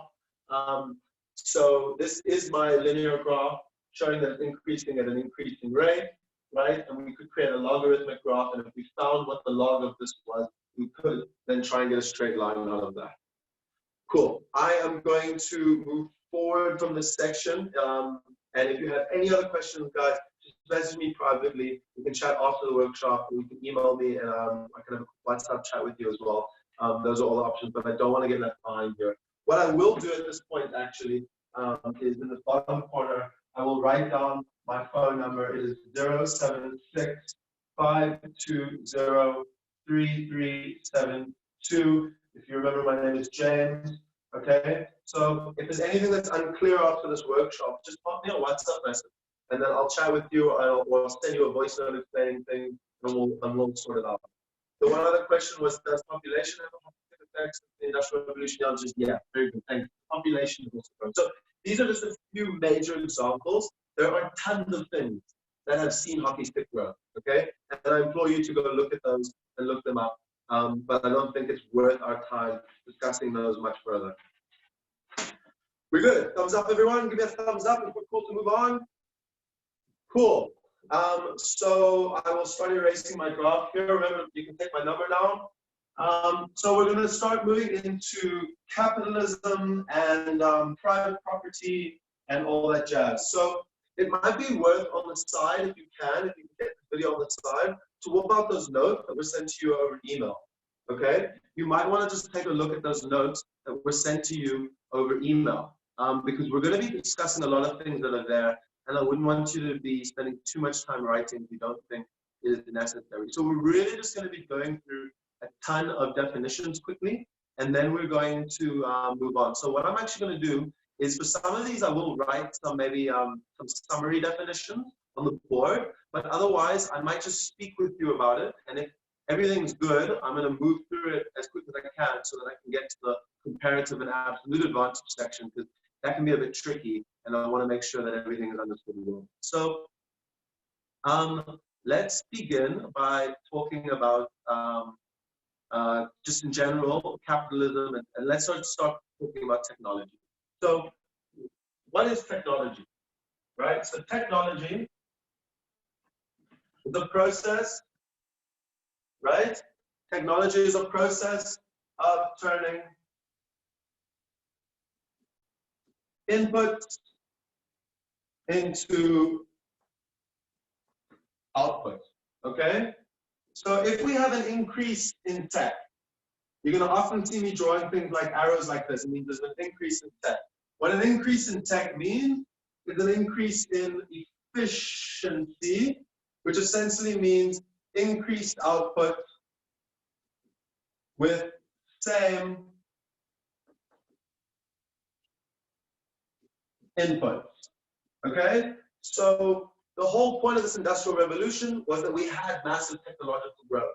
We saw that we improved the process of turning inputs into output, massive efficiency increases, and due to the efficiency increases, we were able to produce more output with the same inputs, okay?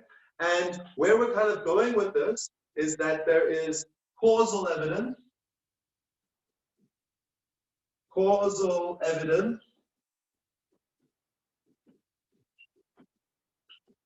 that shows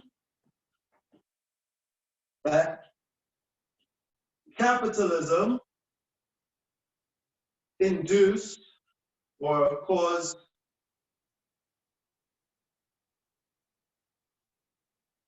sorry, there's not causal evidence. I apologize. There is correlation evidence, not causal evidence. Please make sure that you guys change that. Correlation evidence that shows that capitalism caused increase in tech, which led to an increase in the standard of living, right? The hockey stick. Cool. So a lot of what we're going to talk about now is what is this capitalism? What defines capitalism? All right? What do we define capitalism by? Just so that we understand, let's also make sure we know the difference between correlation versus causation. So the definitions are in your notes, but correlation is when we see two things happen, right? And there's a relationship that exists. So when Y goes up, X goes up. When Y goes down, X goes down. That would tell us that there's a correlation between Y and X. But we don't know if Y causes X, or if X causes Y, or maybe there's a Z. Maybe there's a Z that goes up, and when Z goes up, that makes Y and X go up. So there's a lot of different, situations where we have correlation evidence, but we don't know if it's causation. So correlation is when we see a relationship, but we don't know if the one is caused by the other. So I hope that makes sense to you guys. Give me a thumbs up if you do. An example, a current example is there is correlation evidence to show that countries that administer the BCG vaccine, the vaccine against TB, right, have a lower death rate in terms of coronavirus. That's a correlation. So that's a factual statistical correlation, right? So we know that there is this BCG vaccine, and countries that use it statistically have a lower death rate. But we don't know if that's the cause. Maybe there's something else that all these countries that use the BCG vaccine have that leads to a lower death rate. In which case, it would just happen to be a coincidence. So we've got correlation evidence about the BCG vaccine, but we don't know if yet it's the cause behind it, and we have to run, scientific tests to see if that cause exists or not. So correlation will often lead someone to ask the question, does causation exist? But correlation does not imply causation. So please make sure that you guys understand that. If you don't, just check it out. And yeah, let's move through these definitions. I think that we should try not to spend too much time on them. I'm going to write probably just some key pointers on the board while we go through them. Okay, so let's start with institutions. So first of all, what is an institution? Institutions. So we think of institutions like schools, like universities. But basically, an institution, right, is any law or custom, right? Laws or customs that govern. So we can think of institutions as anything from a minimum wage being a institution. It's a law that has an impact on things, right? Or we can also look at, politeness as an institution, right? We have this, in South Africa, we're relatively polite people. And if you're not polite, then we kind of take it as weird, right? If you've ever been pulled over by a police officer, if you're not polite to that police officer, it's not going to go well. So in essence, it's a social custom that governs how we do things. So institutions are anything along that way. Cool. Then we've got economic systems. Now, my economic systems, right, basically they govern, right, how we distribute, how we produce and distribute goods and services. So you've got different types of economic systems, one of which is capitalism, and we're going to start working on the definition of that. So an economic system basically determines how do people produce, what kind of jobs, who works where, and so on, and then how do they get their income from that system. Cool. Hope that makes sense to everyone. Are there any questions? Is everyone good? Yeah? Cool. So then we've got a market, right? So what is my market? And again, guys, you've got notes with this stuff. So if anything, if it's, if you don't feel like writing down, if you want to take a sit back and listen and pay attention, you can do so. So what is a market, right? So is the command system communism? The answer is yes. Cool. So we'll compare them just now. So what is a market, right? A market is a place where you have an exchange of goods, right? So we exchange goods and services. That's a market. And the main things to note about the market, right, is that they need, at a market, all exchange needs to be voluntary, right? There has to be voluntary exchange. It needs to be reciprocal, right? Reciprocal. If I misspell something, please forgive me, right? And there has to be potential for competition.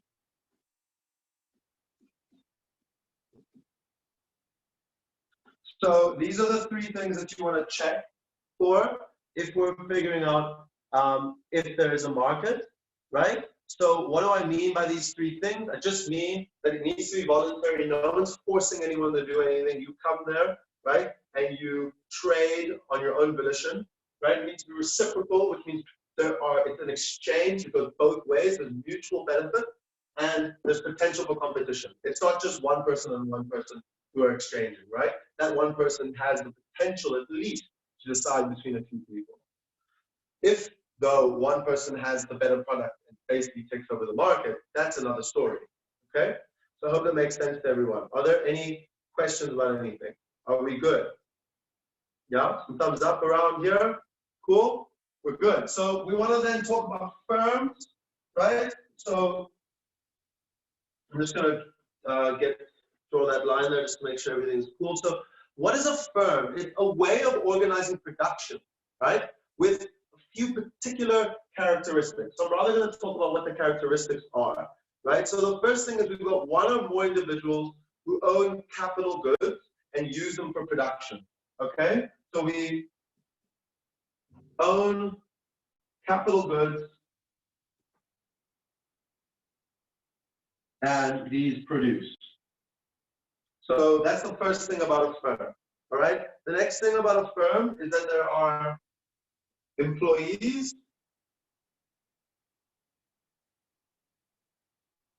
with pay. So there's people being paid as a part of their job, okay? Then we know that the employees are directed, and this is kind of implied, employees given, right? Given tasks or direction, so they have to do things. The fourth thing here, right, is that the goods and services, so the output, owned by the firm. So when the firm produces something, they own what they're producing. Okay, it's private property. And then finally, right, that these goods and services, right, that this output is sold for profit in a market. Sorry that it's getting a bit squeezed here. So how do we define a firm, right? We say a firm is a situation where someone owns people, so persons, I should write here. A person or persons own capital goods, and they use these to produce. They have employees who they pay, right? Employees are given tasks for pay, okay? Then when the tasks are obviously going to relate to the output. Once we've got the output, it's owned by the firm, and that output is then sold for profit in a marketplace. So that is what a firm is, okay? And just to understand capital goods, if you don't understand it, just put a star, maybe go look at the definition. But capital goods are basically goods that are used to produce something. So capitalism. What is the story of capitalism? How do we get to capitalism? I'm sure you've all seen what I'm about to draw on the graph, on the board, right? And there is no other better way to draw this. But essentially, right, we see capitalism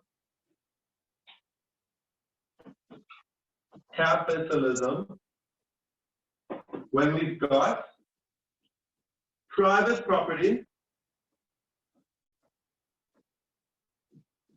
right? When we've got a situation of private property with markets, and then very important lastly is that there are actual firms. That is when you get capitalism. So capitalism should always be remembered. It's got nothing to do with politics, even though economics and politics, they often get very involved, right? And obviously, I mean, it is an effect that they have on one another, but essentially, right? A capitalism is when we combine, right? So we can have, so what is this, right? This is like what I was talking about. We can start with private property. Now again, what is private property, right? What is private property? Private property is an institution. Okay, I will answer the question that's been asked in a second, but I just want to carry on here. Private property is an institution. So we can have a situation where we just have private property, right? We own our own things. Nobody can come and take that away from us. Okay, so that would just be a self-sufficient, right? Self-sufficient, family-based production. So imagine back in the day, you know, we're all like living in the wild, but we all respect that that's your stuff, this is your stuff, this is your stuff, right? You produce on your own, I don't take your things away from you. You produce on your own, I don't think, and I produce on my own or with my family, maybe with my clan, with my tribe or whatever, right? Let's not go too far there. Like we just got a small group and we produce and we share. Does everyone understand this? Yeah? Okay? I hope so. So then inside of this, we can now start to have markets. So let's say you're producing, I'm producing, someone else is producing. Okay? And now we have markets. So inside this institution of private property, we start to see markets come to play. Okay? So now we start trading with one another, right? You've got apples, right? I've got bananas, right? Someone else has something, I don't know, tobacco or this or that, and we start trading with one another, right? We essentially create markets where we voluntarily exchange, and there's potential for competition, right? And so on and so forth.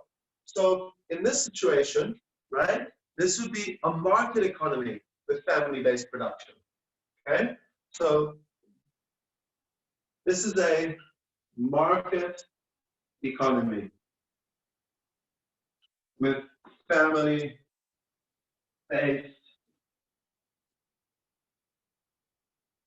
production.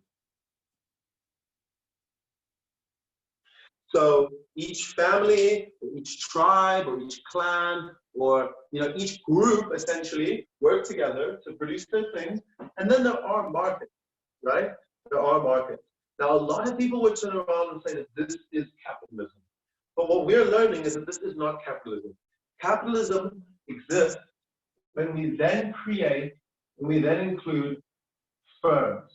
Once we have firms, we now essentially have the engine in the economy, okay? When it's family-based market economy, sure, you might have some very entrepreneurial families who decide, like, let's get rich, and really push hard. But generally, it's going to be a situation of we produce what we need to, we trade as we need to, and we have what we need. Firms, the goal of a firm is to sell output for profit, right? So when we see that, right, when we see that we all of a sudden have these firms where the goal is to sell profit, that is when we have capitalism, right? That is when we start to see capitalism exist. So yeah, it takes all three of these in order to get to this final outcome of capitalism. Give me some thumbs up if we understand, and I'm going to now address some questions. So if everyone is a family business, is receiving a salary, does it still not count as a firm? So I think it's a very technicality type thing. I think that, if the family creates a company and then hires their family members as employees, right, and very strictly pays them like they would pay any other employee, then it would still count as a firm, because the firm would behave like a firm. It would be profit oriented and so on and so forth. So I hope that answers the question there about, is the family business receiving a salary? It really kind of just depends on that. If we're just, making lemonade and selling it outside, then it's not really a firm. Great, awesome, cool, guys. We're getting towards the end of this.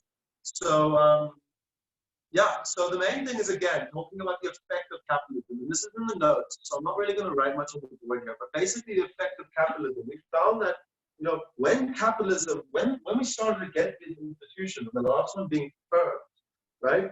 We saw that there was a correlation in this growth. That is when our hockey stick really started to go up.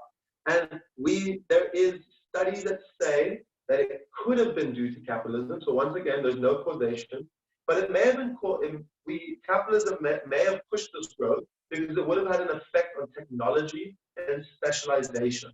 But we've got no proof of that. So again, remember, when we got this family system, we're still going to be producing heat, right? That's the focus.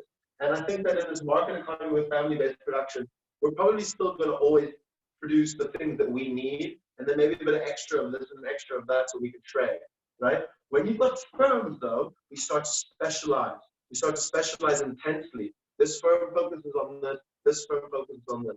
And what we're going to see is that there's gains, that there was gains from this, right? But again, there's no proof of that. Does everyone follow this concept? Just read the notes if any of it's not clear. The last thing in that section before we go into specialization, or absolute advantage and comparative advantage, is specialization. So I just want to erase the board. Is everyone comfortable? Are there any questions? We're cool. Cool. So apologies. I know we're running over time, and I've said I'm really going to try and keep it done. We're going to try and be done within the next 15 minutes. so please stay with me. I do apologize for this being over time. So let's go on with specialization. So the next part is that why would specialization? So why would we have specialization cause growth? Okay, so I hope you guys understand the way I write things down a little bit. Why specialization cause or lead to growth? Why? And the main three things that we look at here is learning by doing,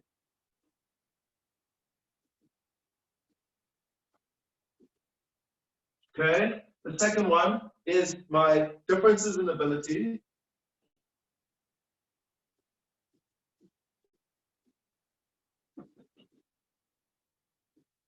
And the last one is the economies of scale.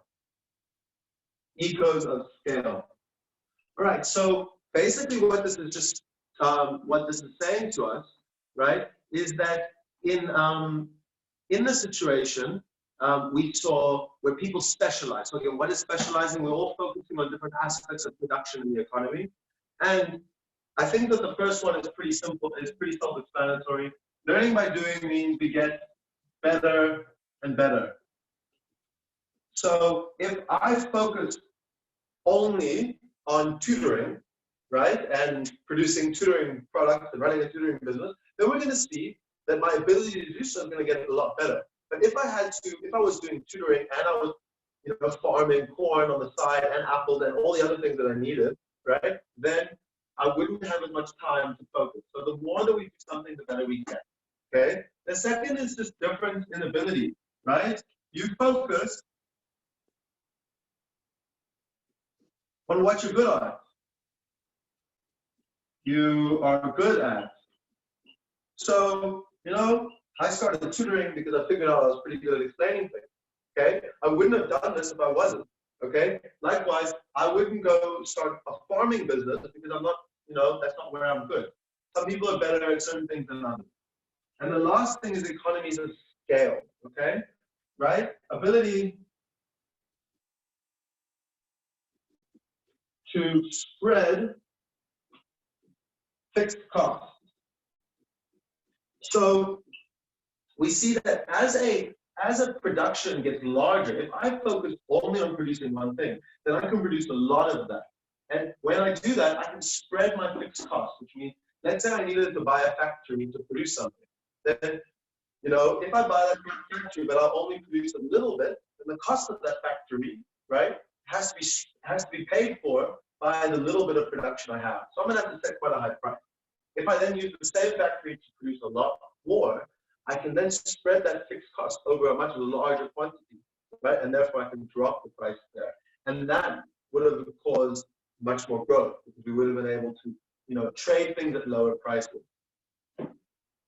Cool. I hope that makes sense to everyone. Are there any questions? We're good. Everyone, some thumbs up around there. We're good. We're good. Okay, cool. I hope that my begging for thumbs up isn't annoying you guys. Cool. So, so how do we see this absolute advantage situation, right? I'm sorry. How do we see the specialization situation? We look at something called absolute and comparative advantage. Cool. So we're going to draw that up on the board, right? Absolute and comparative advantage. Okay. So I'm not going to write the definitions on the board because we're struggling with time here, and I don't want to keep you guys too long. So if you look at your notes, absolute advantage occurs when someone can produce more output with the same inputs relative to another country. So what are we talking about? We're talking about comparing two countries, or two firms, or two people, or whatever, and one has absolute advantage if they can produce more with the same amount of input. All right? Likewise, comparative advantage is a comparison between the goods. So a person, right, has comparative advantage if they don't have to give up as much of one good in order to produce another. Cool. So we're going to use some numbers examples to make sense of this. right? I'm going to draw up a table. Right.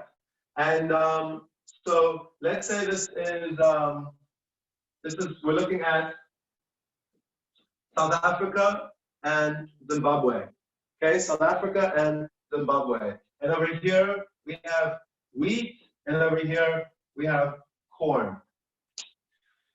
So now let's say that South Africa is able to produce. So what am I writing in this table? How much wheat and corn can South Africa and Zimbabwe produce? Let's say per acre of land. So the same amount of resources, right? I want to look at how much can they produce. So South Africa, let's say South Africa can produce 6 wheat, right? 6 wheat and 12 corns. Okay, and Zimbabwe, right? Zimbabwe is able to produce, let's say, 3 wheat and 15 corns. All right, I am going to be asking you guys some questions here. So please be ready to engage. So we want to now calculate absolute advantage. Let's start with absolute advantage. So who has the absolute advantage? Now remember that that's the same amount of resources that goes into each one of these here. So when it comes to wheat, who has the absolute advantage here? South Africa or Zimbabwe? Right? Give me some answers. Cool. Very good, guys. South Africa. We can see that South Africa, with the same amount of input, can produce more wheat than Zimbabwe. Right? So SA for wheat, and likewise we can see Zimbabwe is able to produce much more corn than South Africa with the same amount of input. So we see that it's Zim for corn. I'm just using W and C for corn. Now, what you should note is that South Africa could have also, if this number had, let's say, been 10, right, then there's no reason why South Africa couldn't have the absolute advantage for both.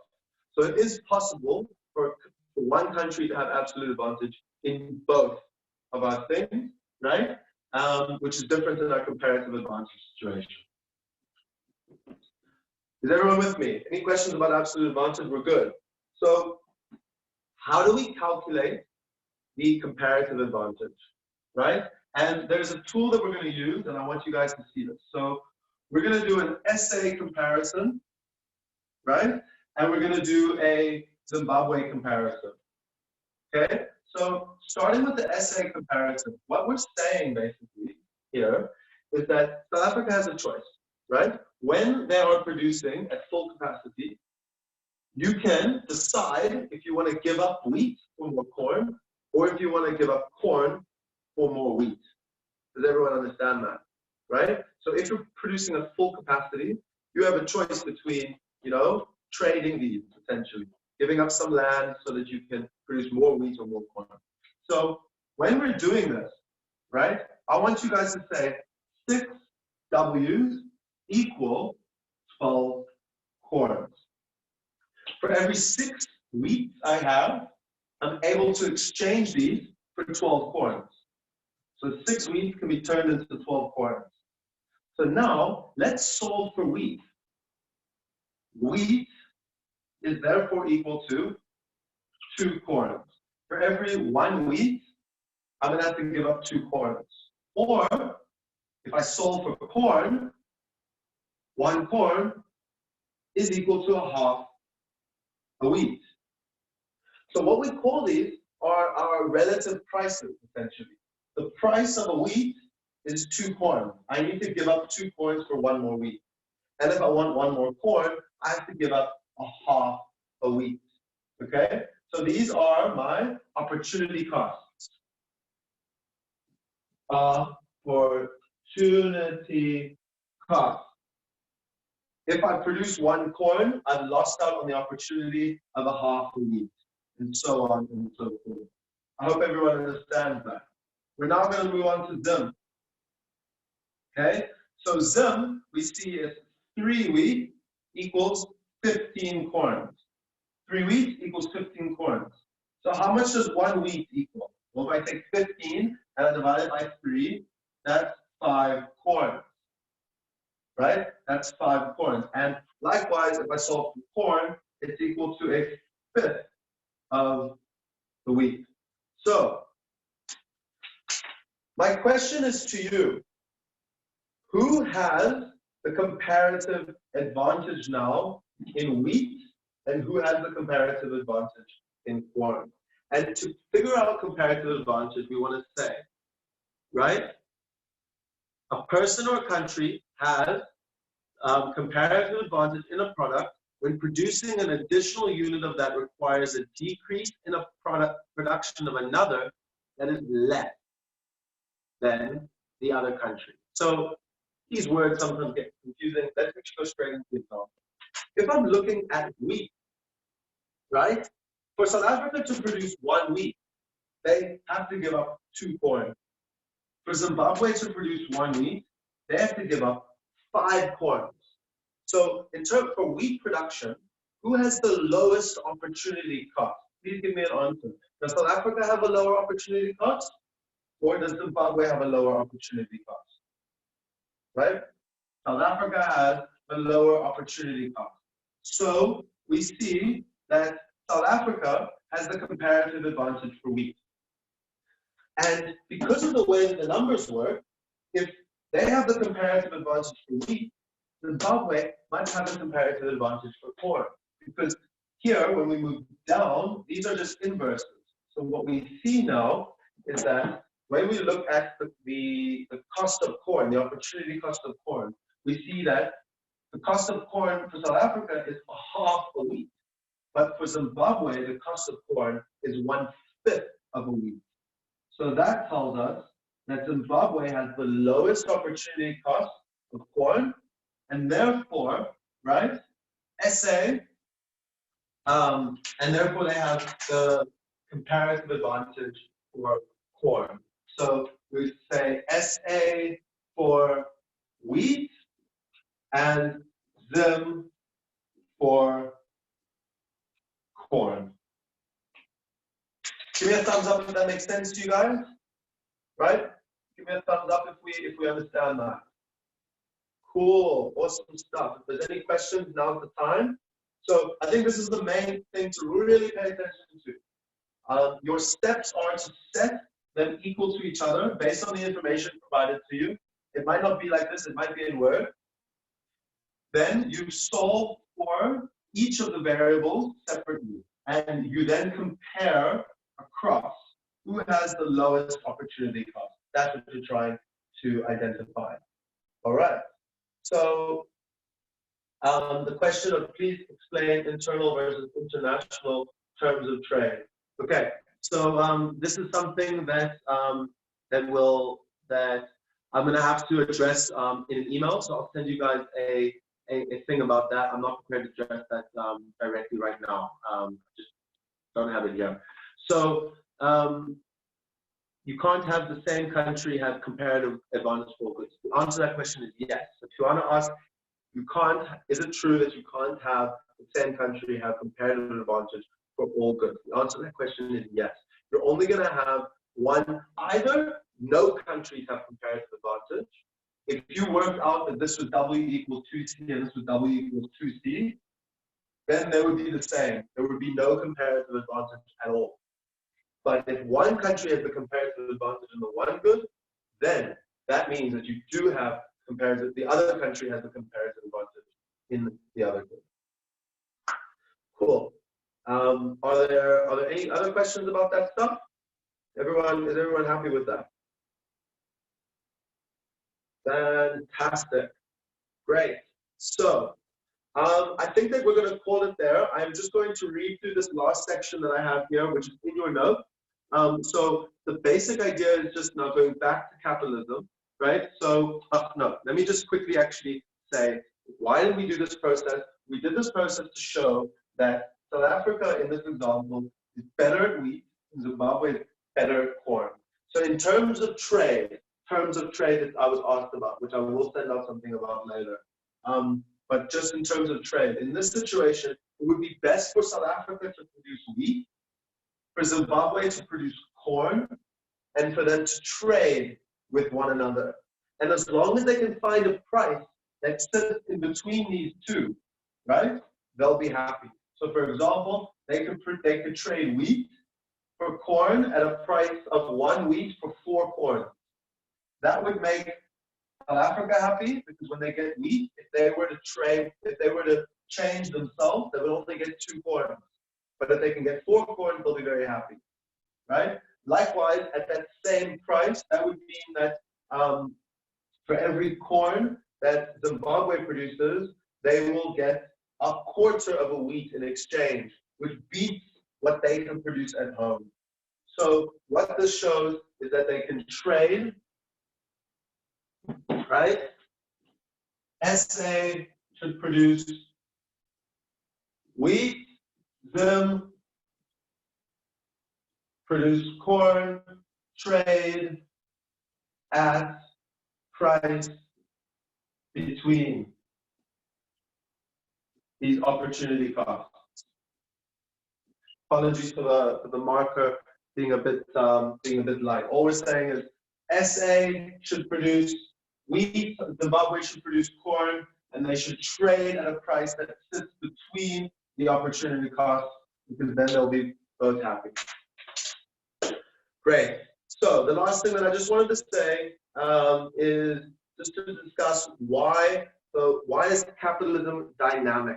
All right. What does it mean by capitalism dynamic? So it means that capitalism, you don't have capitalism and then no capitalism. It's not black and white. It's not 1 or 0, right? You can have different versions of capitalism. One where it's very capitalist, and another where it's not very capitalist. Okay? So some capitalist economies are going to be more successful than others, right? Because of their institutions, right? And their various different conditions. So this can be broken down into economic conditions and political conditions, which are in your notes. So economic conditions are going to go back to what we spoke about earlier. Is private property secure? If private property is not secure, then we're not going to have strong capitalism. Is there competitiveness in the markets, right? Are the markets good? Then we will, if the markets are good, then we will have strong capitalism. Likewise, right? Are firms owned, and are there good access to resources? On the other side, we can have political conditions. Do the governments create a competitive environment? And is there a presence of strong institutions? So all of this stuff is in your notes, but basically what we're just trying to say is, why would country A maybe see more growth than country B, right? And what we need to do is we need to hone in on the economic conditions and the political conditions and see, are those conditions good for growth? And maybe we can see that there's some big differences, and those would explain why we see differences in the growth between the two countries. So just check out the notes for the rest of these little points that I've been discussing. But otherwise, I feel like we really covered all the important stuff of Unit 1. Unfortunately, we weren't able to introduce Unit 3 today because of just getting used to the process. So tomorrow we will be going through Unit 3. I don't think it's tomorrow, but in the next workshop we'll be going through Unit 3, and the workshop after that we'll be going through Unit 4. You can trust that I'm really going to be able to give you a solid workshop for those. Very model-based, and it's very much graphs and making sense of these things. And I'm sure maybe you can see that that's where I'm best at helping you out. So I really hope that I'll see your names all popping up on my screen again.